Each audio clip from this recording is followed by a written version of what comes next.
క్రీస్తు యేసునందు మీకు శుభములు. ఈ దినము నుండి క్రైస్తవ సమాజములలో అనేకమైనటువంటి డినామినేషన్స్లో లెంట్ డేస్ అంటూ, ఒక విధంగా చెప్పాలి అంటే శ్రమ దినాలు అంటారు కొంతమంది. ఏ పేరు పెట్టినప్పటికీ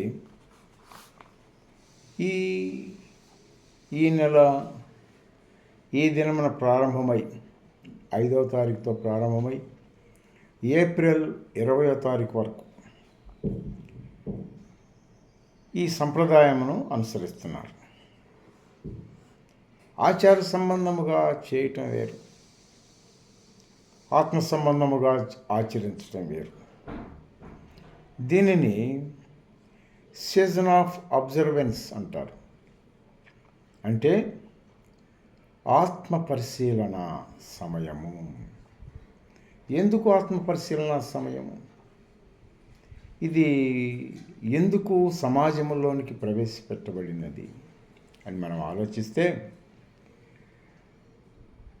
లేఖనములను బేస్ చేసుకొని కొన్ని ఆత్మీయ సత్యములను మనకి నేర్పడానికి ఉద్దేశించారు. మనము క్రైస్తవ సమాజంలోనే కాదు, హైందవ సమాజంలో కూడా మనం గమనిస్తాం. ఏమిటా గమనికని మనం ఆలోచిస్తే, హిందువులు నెల రోజులని కార్తీక మాసమని, మళ్ళీ కొంతమంది 40 రోజులని, నవంబర్ మాసంలో అక్కడికి కేరళ వెళ్తారు. వాళ్ళు ఏంటంటే వాళ్ళ భక్తిలో వాళ్ళు ముందుకు వెళ్ళటానికి వాళ్ళు పద్ధతులు ఏర్పరచుకున్నారు. అలాగే ముస్లిమ్స్ని చూస్తే రంజాన్ అంటాము. వాళ్ళు ఆ దినములు పవిత్రంగా ఆచరించుకుంటూ ఉంటారు.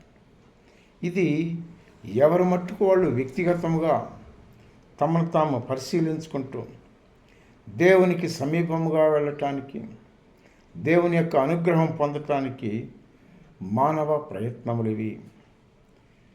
వాళ్ళు గొప్ప వీళ్ళు గొప్ప పాయింట్ కాదు. ఎవరి మట్టుకు వాళ్ళ యొక్క ఆత్మీయస్థితిని వాళ్ళు పెంపొందించుకోవటానికి ఏర్పరచుకునేవి. అయితే ఇప్పుడు క్రైస్తవ పరంగా మనం చూస్తే చాలా చక్కని భావం ఇందులో మనకు కనిపిస్తుంది. దీన్ని ఇంగ్లీష్లో ఇంకో విధంగా చెప్పాలి అంటే self spiritual analysis and observation. మన స్వయముగా ఆత్మ పరిశీలన చేసుకోవాలి. నేను ఏమై ఉన్నాను?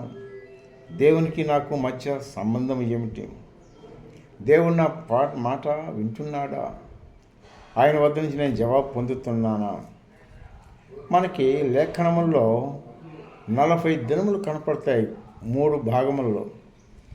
నోహ కాలంలో 40 పగళ్ళు రాత్రులు ఆకాశముల నుండి వర్షము ఉధృతముగా ఆకాశ తూములు విప్పబడి భూమి మీదకి జలప్రళయం రావటం చూస్తాం.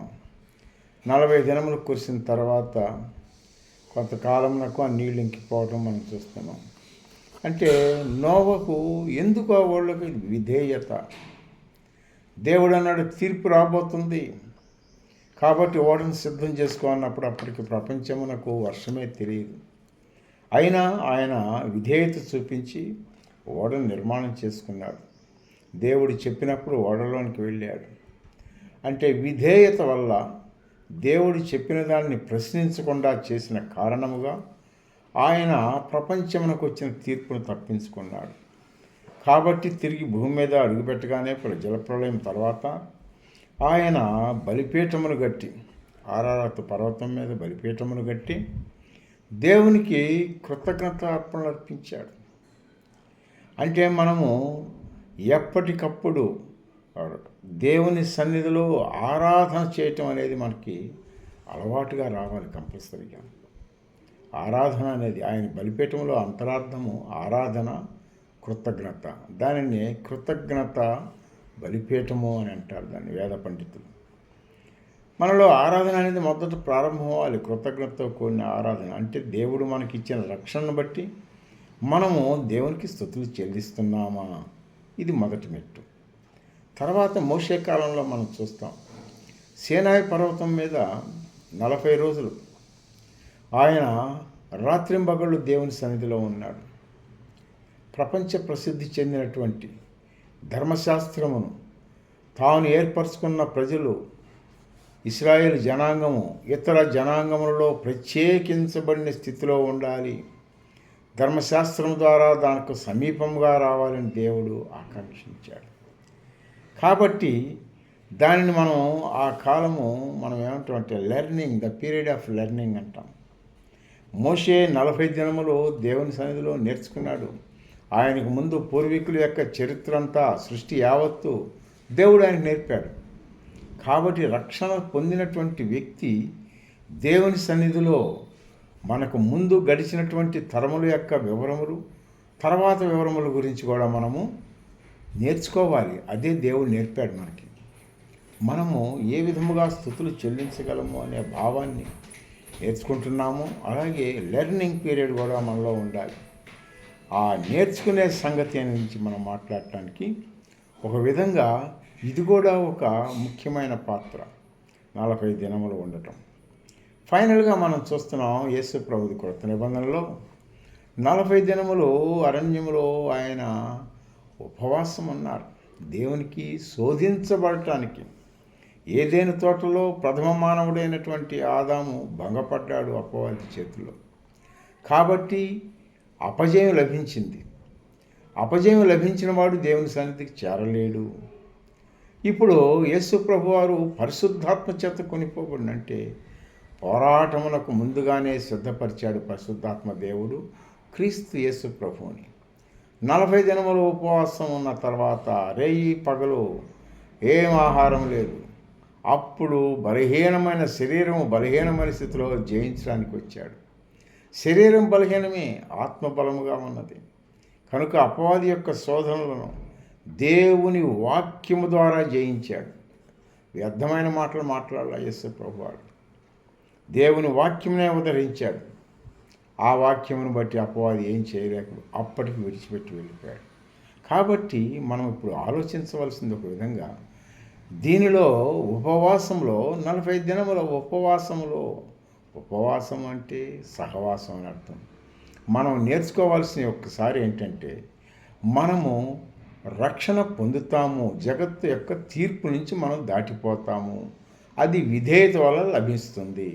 రెండవది, దేవుని సన్నిధిలో ఉపవాసంతో నేర్చుకొనటం, ఆత్మీయ జీవితము ఎలాగా ఉన్నతమైన స్థితిలో ఉండాలో, పవిత్రముగా ఎలాగా దేవుని సన్నిధిలో జీవించాలో, ఇవ్వబడినటువంటి ధర్మశాస్త్రంలో ఎలాగున్నాయో అలాగా మనం నేర్చుకొనటానికి అవసరమైనటువంటి దినములు అవి.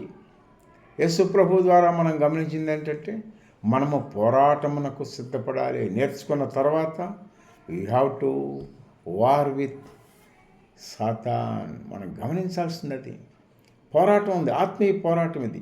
ఈ ఆత్మీయ పోరాటాన్ని జయించడానికి యేసు ప్రభువారు ఉపవాసం ఉండి పరిచర్య మొదలుపెట్టగానే ఆయన ఇచ్చినటువంటి ధర్మశాస్త్రము, నూతన నిబంధన సంబంధమైన ధర్మశాస్త్రం అది మత్తయి సువార్త 5, 6, 7 అధ్యాయంలో ఉంటాయి.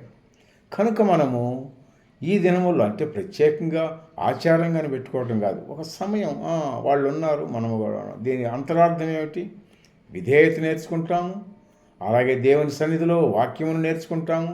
వాక్యం ద్వారా ఆత్మ సంబంధమైన పోరాటం పొందటానికి, పోరాటం చేయటానికి అవసరమైనటువంటి సిద్ధాంతపరమైన అంశములను 5, 6, 7 అధ్యాయాలు యేసు ప్రభువారు ఇచ్చారు.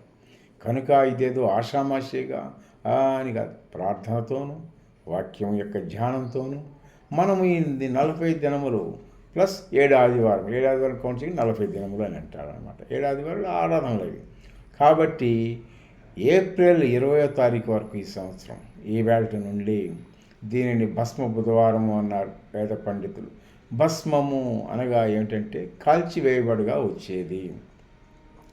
ఏం చేస్తారంటే వీళ్ళు మట్టల ఆదివారం నాడు ఖర్జూరపు మట్టలు కానీ లేకపోతే ఈతాకుల మట్టలు కానీ ఊరేగిస్తూ పిల్లలు ఏం చేస్తారంటే ఊరంతా దేవునికి జయధ్వానాలు చేస్తూ ఉండి ఆ కట్టలను జాగ్రత్తగా పెట్టేసి ఎండిపోయిన తర్వాత అవి పక్కన పెట్టుకొని వాటిని కాల్చివేసి బూడిదని సేకరించి ఉంచుకుంటారు. ఈ భస్మ బుధవారం నాడు ఏం చేస్తారంటే ఒక దీక్ష గుర్తంతే నుదుటి మీద చిన్నది ఆ బోర్డు దగ్గర రాసుకో అంటే ఏంటి, నేను ఎందుకు పనికిరాని వాడును, మరణమునకు తప్ప దేనికి నాలో మంచి ఏమీ లేదు అనే సూచనతోటి నాలో ఉన్నటువంటి మస్తంతా నీవు కాల్చివేయి ప్రభువా అని అంతరార్థంలో వాళ్ళు గ్రహించిన వాళ్ళై దాన్ని ఒక గుర్తుగా పెట్టుకుంటారు. అంతేగాని అదేదో ఆక్షేపణ చేయటానికి, విమర్శ చేయటానికి ఏం కాదు. కాబట్టి ఒక మీరు క్రమబద్ధమైనటువంటి ఈ 40 దినములు మనము దేవుని సన్నిధిలో గడపటం అనేది మనకు ఆత్మీయంగా మేలు కలిగించేదిగా ఉంటుంది. ఇందులో తర్క వితర్కములు లేకపోతే తగువులు, వాళ్ళ సహవాసం ఎలా చేస్తున్నారు, ఆ సహవాసంలో నల్లబట్టలు వేసుకొని వాళ్ళు ఈ 40 రోజులు లెంట్ డేస్లోనండి గడ్డాలు పెంచుకొని ఉంటారండి, అవి మనకు అనవసరం. అవి కాదు, ఆత్మ సంబంధంగా మనము ఎలా వర్ధిల్లుతున్నాము అనేది ఇతరులకు విమర్శించవలసిన అవసరం మనకు లేదు. కనుక ఇక్కడి నుండి ఈ 40 దినములు జాగ్రత్తగా దేవుని సన్నిధిలో మనం పరిశీలించుకుంటూ ఆత్మీయంగా ఎక్కడైనా పొరపాట్లు ఉన్నాయో సరి చేసుకుంటూ దేవునికి సమీపంగా రావడానికి ఈ అవకాశంను ఉపయోగించుకుందాం. దేవుడి మాటలను దీవించునుగాక.